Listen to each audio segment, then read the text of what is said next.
I don't care who you are. Life is going to knock you down. Listen to me, many of you right now, life's got you up against the rope, and you got to do me a favor. Like, you can't give up. You can't give in.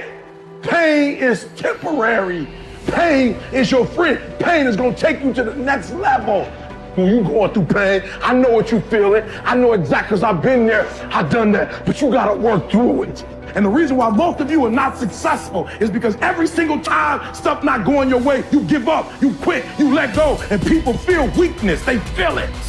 You can feel when somebody's not committed, when they're not all in, when they're not dedicated. And there's another level you get to when you go all in. Winners win and losers lose.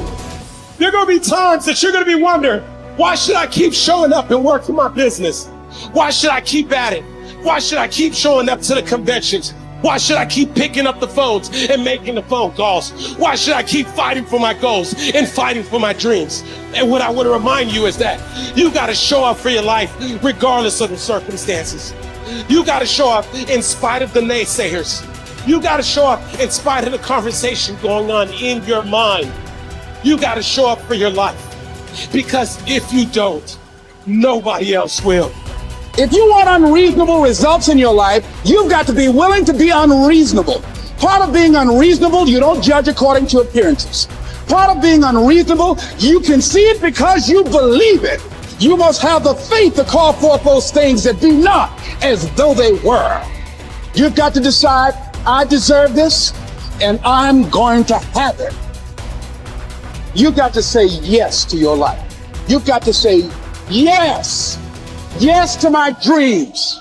Yes to me. Yes, I can make it. Yes, I can. Doesn't matter how many failures I've made. Doesn't matter how many mistakes I've endured. Doesn't matter about my defeats. Doesn't matter about what I've done. Yes, yes. I don't care about the fact I'm in a hole now. Doesn't matter about where I am.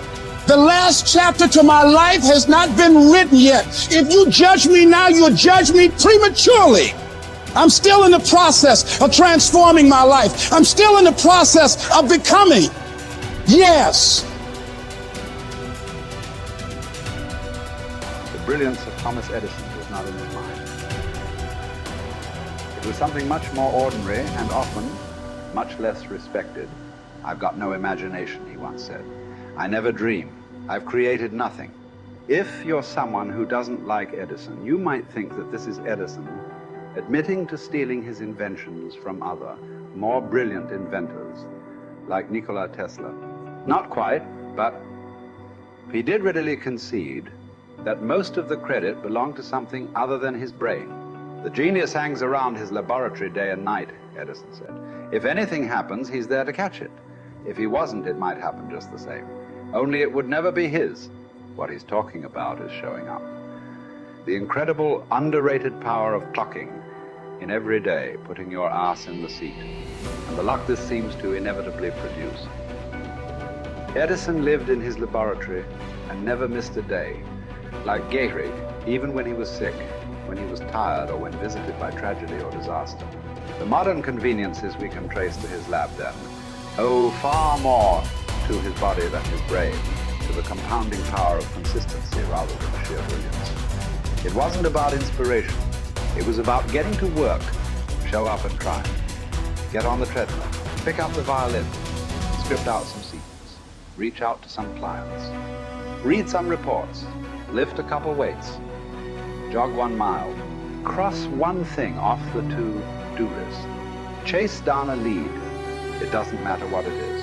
All aspects of our life benefit from this circumscribed kind of wisdom. Just as long as you do something every day, that is the important thing. Show up. When you're tired, when you don't have to, even if you have an excuse, even if you're busy, even if you won't get recognized for it, even if it's been kicking your ass lately, once something is done, you can build on it. Once you get started, momentum can grow. When you show up, you can get lucky. Is this still hard? Yes. But the good news is that because it's hard, most people don't do it. They don't show up.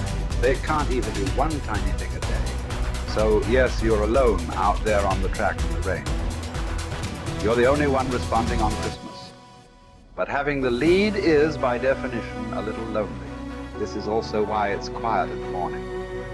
You have the opportunities all to yourself. Don't worry about setting any records. Just report for duty. No excuses. And here's the irony. This is also a way to break records. Consistency is a superpower. Day to day, willpower is incredibly rare. Lowell Gettrig was a solid position player and a good hitter. But his success really was rooted in the fact that he didn't miss many days of work. It's quite likely that had he continued at his normal pace and not been stricken with R's, that he would have put up career numbers that surpassed Babe Ruth. Gettrig wasn't just able to show up despite injuries and fatigue. He also had to push through ennui, doubt, and just plain not feeling it. He had slumps like we all do, but he also understood what they meant. As a minor leaguer, he had struggled at the plate and thought about quitting. The Yankees' owner sent down a scout to walk Gehrig through the very basic math of a batting average. A good hitter hits 300, and hitting 350 is terrific. Hitting 400 is almost unheard of. What does that translate to? Missing on 6 tries out of 10. A hitter can also go days, weeks without touching the ball. That's what the scout told him. The most important thing a young ball player can learn is that he can't be good every day. You don't have to always be amazing. You do always have to show up. What matters is sticking around for the next at-bat. The ability to do that, coupled with the ability to endure what John Steinbeck called dogly days while writing Easter Eve. Those days when everything seems out of whack, when you're just not feeling it, when the distractions won't stop, is the first step to greatness, literally. You cannot be great without the self-discipline to do that. One thing a day adds up. Each day adds up. But the numbers are only interesting if they accumulate in large quantities.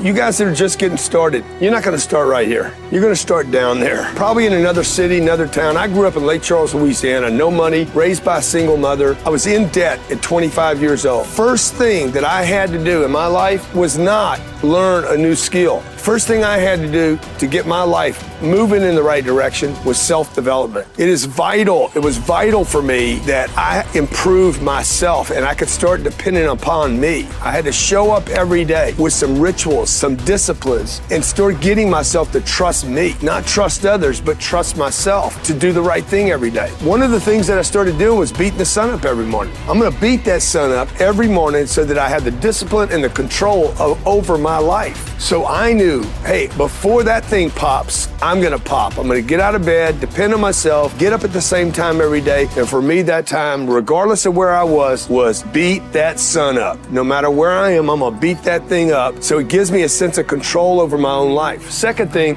I had to start cleaning up my life and my friends and my environment. When I was younger, between 15 and 25, I was doing crazy stuff in my life. Wasting my weekends. I have the saying, weekends are for the weak. I was drinking, fooling around with a bunch of bad things, bad people. At 25 years old, I cleaned it all up. Quit going to those places. Quit hanging out with people that did not have ethics and discipline in their life. I wanted to build something in my life. I wanted to become someone. And to do that, to become someone in the eyes of the world, just beating that sun up every morning gives me the sense of accomplishment, that I did what I said I was going to do, that I woke up when I said I would wake up, and I start building respect for myself, start believing in myself so that I can go out into the world. And maybe today when I go into this meeting that I'm dressed for, they'll believe in me as much as I believe in me, and that'll show up in a contract, a deal, maybe even some money.